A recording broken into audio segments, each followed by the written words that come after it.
जोशीमठ से इस वक्त एक बड़ी खबर आ रही है। जोशीमठ में आज तहसील परिसर में भी दरार आई है। इस बीच जोशीमठ को लेकर पीएमओ ने एक बैठक बुलाई है। इस बैठक में उत्तराखंड के कई अधिकारी वीडियो कॉन्फ्रेंसिंग के जरिए जुड़ेंगे। बैठक में जोशीमठ के धंसने और दरारों पर मंथन होगा। तो जोशीमठ का पूरा अपडेट लेते हैं हमारे सहयोगी विशाल पांडे से, जो इस वक्त जोशीमठ में मौजूद हैं।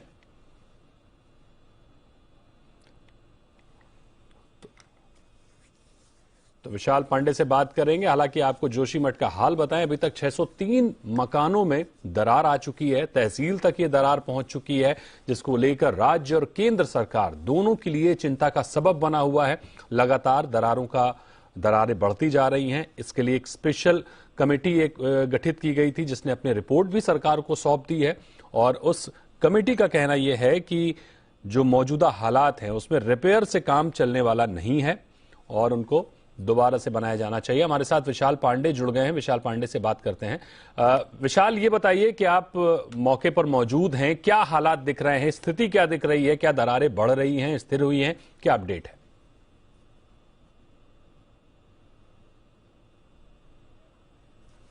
जोशीमठ में 603 मकानों में सरकार की तरफ से आंकड़े दिए गए कि दरार आई है, लेकिन ये दरार लगातार बढ़ती जा रही है और अगर गैर सरकारी आंकड़ों को देखें तो ये लगभग 800 पार हो चुकी है। आज दोपहर 3:30 बजे प्रधानमंत्री के प्रिंसिपल सेक्रेटरी पीके मिश्रा भी जोशीमठ के हालात पर हाई लेवल समीक्षा बैठक करेंगे, जिसमें कैबिनेट सेक्रेटरी, भारत सरकार के तमाम वरिष्ठ अधिकारी और जोशीमठ चमोली के जो स्थानीय अधिकारी हैं वो इस बैठक में वीडियो कॉन्फ्रेंसिंग के माध्यम से जुड़ रहे हैं। जोशीमठ के हालात पर बातचीत होगी और उसके बाद उम्मीद ये जताई जा रही है कि जोशीमठ को लेकर कोई आदेश आ सकता है कि इसको कैसे बचाया जा सकता है। तमाम पहलुओं पर चर्चा हो रही है और यहां पर दरार रोज बढ़ती जा रही है। अब सरकारी भवन, जिस तहसील परिसर में इस वक्त हम मौजूद हैं, यहां पर भी दरारें आ गई हैं और एक तस्वीर में आपको इधर दिखाता हूं। महिलाएं यहां पर धरने पर बैठी हुई हैं। ये महिलाएं जोशीमठ की हैं, जो कि यहां पर इस वक्त अपनी मांगों को लेकर बैठ रहे हैं, क्योंकि इनके घरों में दरार आ चुकी है। ये परेशान बहुत ज्यादा है, इसलिए ये लोग यहां पर इस धरने में शामिल हुई हैं और अपनी मांग रख रही है सरकार के सामने।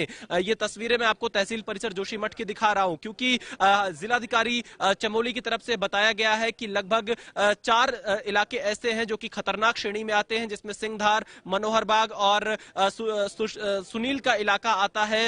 इसमें लगभग 90 परिवार ऐसे हैं जिनके मकान सबसे ज्यादा जिसमें दरार आई है, जिसमें से 55 परिवारों को अलग अलग जगह शिफ्ट कर दिया गया है। इसके अलावा जोशीमठ में कुछ होटल्स और धर्मशालाओं का भी अधिग्रहण किया गया है, जिसमें लोगों को शिफ्ट किया जा रहा है। तो यानी जोशीमठ के हालात बहुत बिगड़ते जा रहे हैं। यहां पर दरार आ रही है और ये दरार 10-15 दिनों से ज्यादा बढ़ी है, लेकिन पिछले 1 साल से यहां के लोग इसके खिलाफ आवाज उठा रहे थे। उस वक्त उनकी आवाज को नहीं सुना गया, उन्हें अनसुना कर दिया गया, समय रहते उनकी बातों पर ध्यान नहीं दिया गया और उसका खामियाजा आज पूरा जोशीमठ भुगत रहा है। अगर समय रहते उनकी बात सुनी जाती तो शायद जोशीमठ में इस संकट को टाला जा सकता था। स्थानीय लोग आरोप लगा रहे हैं कि एनटीपीसी की तपोवन में जो टनल है वो एक बड़ी जिम्मेदार है इस मौजूदा संकट के लिए। इसके अलावा जो पानी के अलग अलग स्रोत निकल रहे हैं उसकी वजह से भी मकानों में दरार आ रहा है। तो ये बहुत चिंता की बात है। जांच कमेटी यहां से 2 दिन तक जांच रिपोर्ट लेकर जा चुकी है। अब वैज्ञानिक रिपोर्ट इस पूरे मामले पर क्या आती है उसका इंतजार करना होगा, क्योंकि स्थानीय लोग तो अपने अनुभव के आधार पर यह आरोप लगा रहे हैं, लेकिन असल कारण क्या है यह जानना बेहद जरूरी है और यह रिपोर्ट आने के बाद ही साफ हो पाएगा और तब जाकर यह पता चलेगा कि जोशीमठ को बचाने के लिए सरकार के पास प्लान क्या है। लेकिन यहां पर जो महिलाएं मौजूद हैं उनका यह आरोप है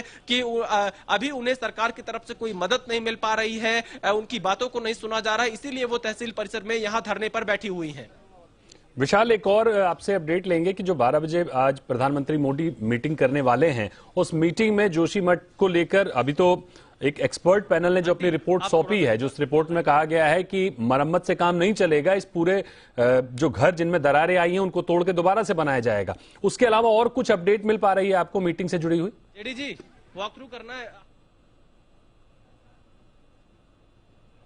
मैं यहां से विशाल से शायद हमारा संपर्क प्रॉपर नहीं हो पा रहा है। हालांकि आपको बता दें कि जो स्थिति बनी हुई है जोशीमठ में, लगातार पानी रिस रहा है और जो आप देख सकते हैं कि घरों में दरारें लगातार बढ़ती चली जा रही हैं